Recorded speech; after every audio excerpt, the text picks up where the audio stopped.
Scientists discover 280-million-year-old fossil forest in Antarctica. Geologists have discovered 280-million-year-old tree fossils in what is believed to be evidence of the oldest polar forest found in Antarctica. Eric Gulbrandsen and John Isbell from the University of Wisconsin-Milwaukee trekked across the Transantarctic Mountains during the continent's summer, between November and January. They found the ancient specimens among the rocks where a leafy forest once grew. The team previously found fossil fragments of 13 trees which they estimated were over 260 million years old, meaning the forest would have grown before the first dinosaurs appeared at the end of the Permian period.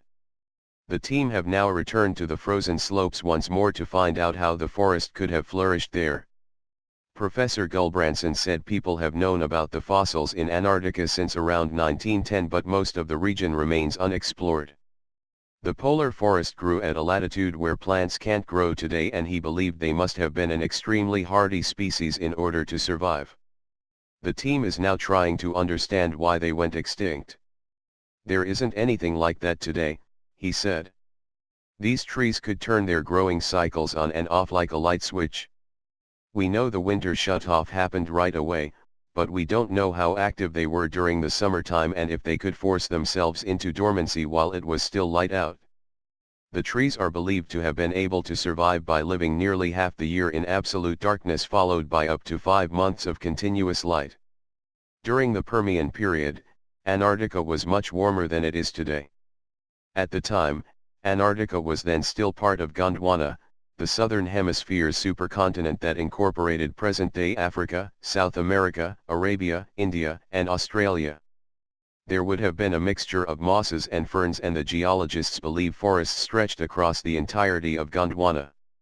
The team of scientists found that these trees were able to transition from summer activity to dormancy during the winter perhaps as quickly as within a month.